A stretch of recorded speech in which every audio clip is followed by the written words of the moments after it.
follow the minority opinion that the ending of Mark, eating, drinking poison and all that, was true.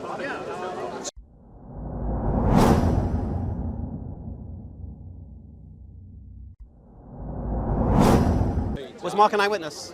Mark wasn't, but Matthew Mark was. wasn't an eyewitness. Luke went round and interviewed Was Luke an eyewitness? And John was an eyewitness. Was Luke an eyewitness? He interviewed eyewitnesses. He wasn't an eyewitness himself. Was Luke an eyewitness? He wasn't an eyewitness himself. All right. So I was correct. You disagree. Okay. Luke. Disagree. Okay. He does. Matthew. Okay. I'll explain to you. Matthew and John are eyewitnesses. I'll explain it to you. Luke and Mark. Mark is a secretary. I'll explain to you. I'll explain to you. And Luke went round. I'll explain to you why I was right about you saying they were wrong. They believe Matthew, Mark, Luke, and John were all eyewitnesses. And I said, you'll disagree with them. And you disagree with them again. Right, so they give eyewitness accounts, but they wasn't, Mark and Luke were not eyewitnesses themselves. They give eyewitness accounts from eyewitnesses, but they wasn't eyewitnesses themselves. So they weren't? Matthew and John were eyewitnesses. So Mark wasn't an eyewitness? Yeah? This is definitive. Mark wasn't an eyewitness. Luke wasn't an eyewitness. Okay. Right. Now I'm going to argue Matthew wasn't. Hang on, let me take that back a minute because Mark was Peter's secretary. Why do you believe that? So he could have been because Peter tells us, "I'm sending my beloved son Mark to you." Where does Peter say? In his letter, he tells it. Where does Peter say Mark is writing on my behalf? Mark is Peter's secretary. No. We know from church history. Where does it say that? You just quoted Peter saying it. Peter says, I'm sending to you where Mark, does Peter say this? It's at the end of his letter. No. Where does Peter say Mark's gospel is what I'm saying? Where's Peter say this? But he doesn't say that. He doesn't say that. All right. So I'll go back to my original question. Why do you believe Mark was a scribe of Peter? Because we know that Mark was with Peter. We know that Mark wrote down lots of stuff because the other church fathers tell us that Mark wrote down Peter's what did Peter say about Mark's gospel? Did he encourage the reading of it? But the Gospels weren't compiled in their current format while the apostles were still around. Sorry? Only John's was written by him. Say that again.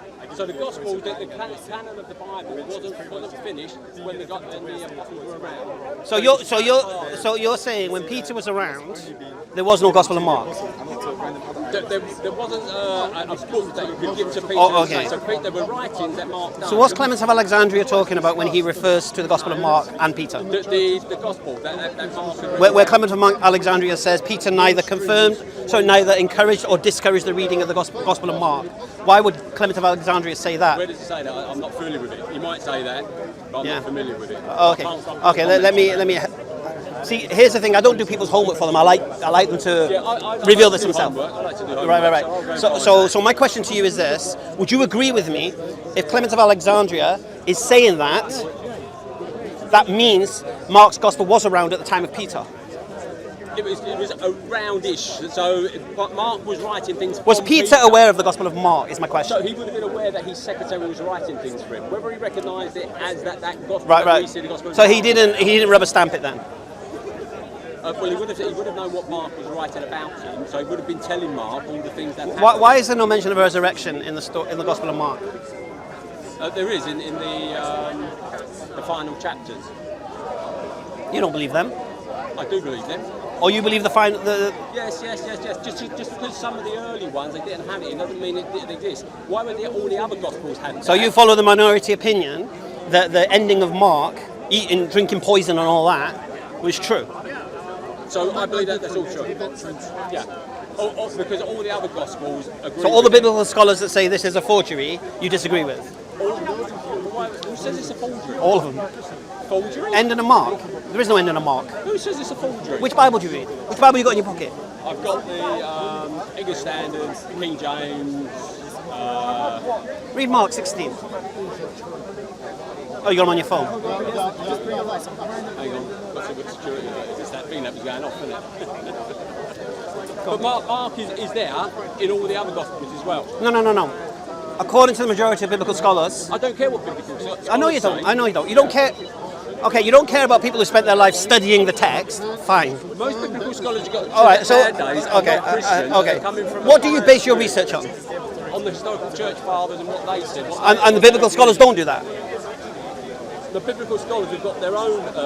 so they don't use the church father citations and such? To a certain extent they do, yeah. Do they or don't Not they? everything. No, they right. believe. So let me just understand one believe thing. They are more important than the church fathers. They think they have better. But you think you're more important than... No, I think the church biblical fathers. scholars? No, I think the church fathers are more important. But we just said the church fathers... Sorry, we just said the biblical scholars do use the church fathers. They do use them, but they think they're more important.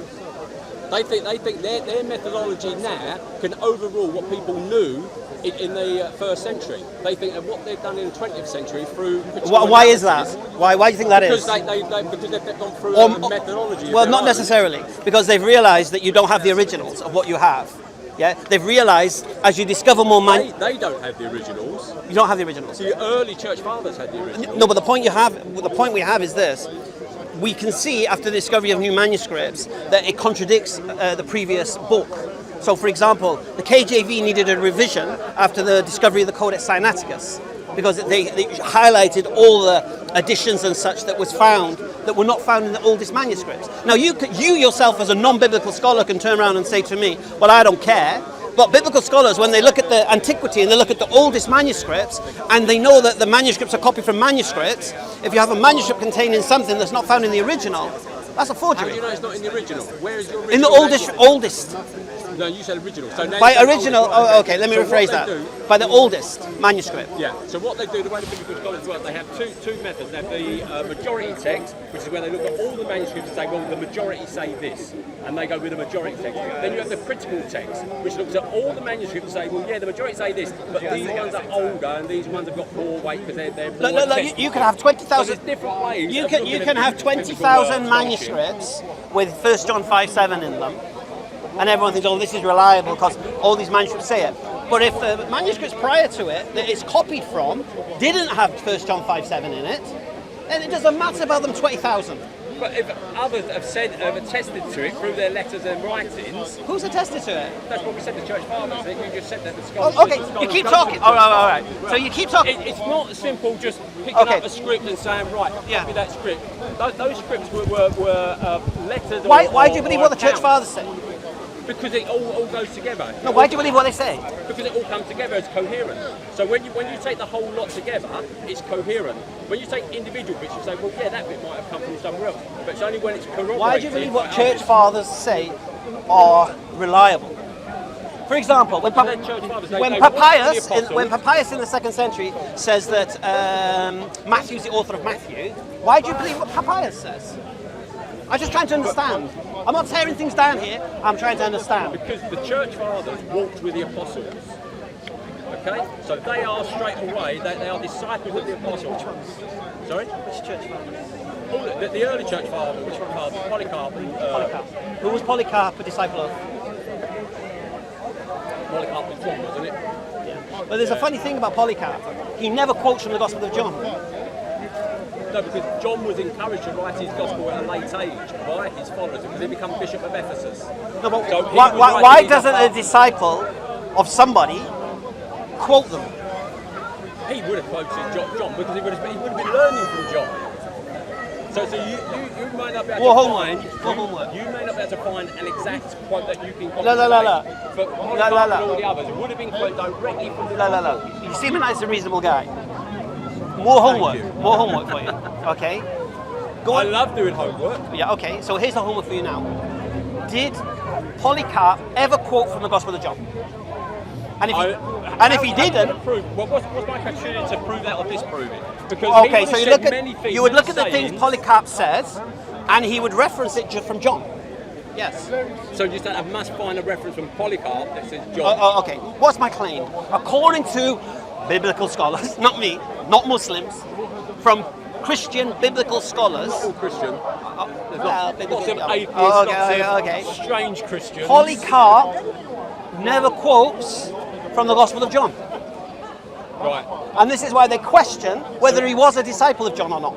So what they're saying is, are they saying they cannot find a quote from the Gospel of John? They're saying, why should we? What they're saying is, why should we believe this man is a disciple of John when he never quotes from his Gospel? All the other church fathers also agree that Polycarp came from John because there's a history.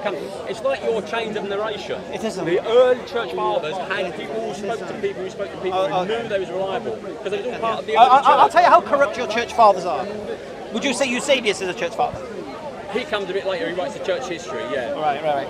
So you have Origen, yeah? Origen was he had his problems. They weren't the problem. The early church. Right, so when Origen read the letters of Josephus, yeah, about Jesus, and who he was, Origen complained as to why he's not saying he's the Messiah and he's more than a man. Why is he not saying he was resurrected? Why is Flavius Josephus, the historian, not saying these things? When Eusebius inherits the library of Origen, all of a sudden now Josephus's letter is saying that. Yeah, the things that Origen complained that the letter wasn't saying, when Eusebius got his hands on it, all of a sudden now it's saying it. It's saying he's more than a man. So Josephus wrote lots of stuff. It doesn't mean that Origen had access to everything. More homework for you. More homework for you. You give me all this thing that it's going to be No. impossible to find. No. Just go and just research it. I don't know if this controversy of Eusebius was about this thing, but the point I'm saying to you is this. When Origen complained about something about a letter from Josephus, that same letter included the things Origen complained about that weren't there. So my question would... Who got the letter? Sorry. Eusebius. Eusebius got a letter from Origen. And Origen had been complaining about things Josephus said that didn't include such certain things. Yeah. When that letter got into the hands of Eusebius... So Origen hadn't found in Josephus' works... In the letter about this, yes. That Eusebius did find. No, that got added. Why did you say got added? Where's your evidence it got added? Because it wasn't there. What? How do you know it wasn't there? Because Origen complained. So he may have complained he didn't find something. It's like me complaining. But Eusebius inherited the library of Origen. He inherited the works of Origen. The works of Origen? Yes. Yes. So Okay. Origen is the one complaining. So that's him complaining. Right. I haven't found in all these works of Josephus, Yeah. I haven't found this Him saying this particular thing. So that's him as one man. Oh, okay. Saying Biblical one man scholars, didn't find it. biblical scholars, again, have identified that these additions are fabrications, are interpolations that have been added. Well, they're not fabrications. No one's fabricated these. They are. People were given the They're accounts that fabrications. they've heard from the people before them. No, they're That's fabrications. That's how it passes down. No. It's exactly the same No, way. don't shoot the messenger, dude. Exactly the Okay, same don't way shoot the What messenger. you call the science of hadith, Don't shoot the the way messenger, it dude. passed down, Don't shoot the messenger. the church fathers passed down. Just because you don't understand and know these things, when you know and understand these things, maybe it'll make you look at things differently. Well, I know and understand enough to know that there's not. You just enough stood here telling me manuscripts. biblical scholars are wrong, and the long ending of Mark is true. The long end of the mark is there is attested by the early church fathers. What the biblical scholars are saying That's what I'm is saying, they cannot find a manuscript by itself that's got that Okay. on it. But there's lots of Which references okay, just to it okay, one from the second. church fathers. All right, which church father references the long end of the Mark? Just so I understand. I'd have to. That's why I would have to go and research. I would have to find out the names of them. But No, that's me. It's there. It's common. It's common amongst them. You think so? Yeah, it's common.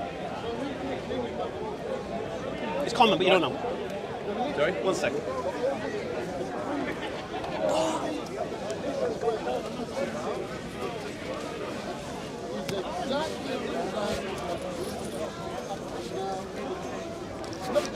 What was the original conversation anyway? I don't know. I have no idea. So, They were talking about something, and it's just when he said about John 17:3 being ambiguous, which you disagreed with, Yeah. and I disagreed with, and then I just wanted to correct him on that point. I wasn't getting involved. Okay, so It wasn't my conversation. Right.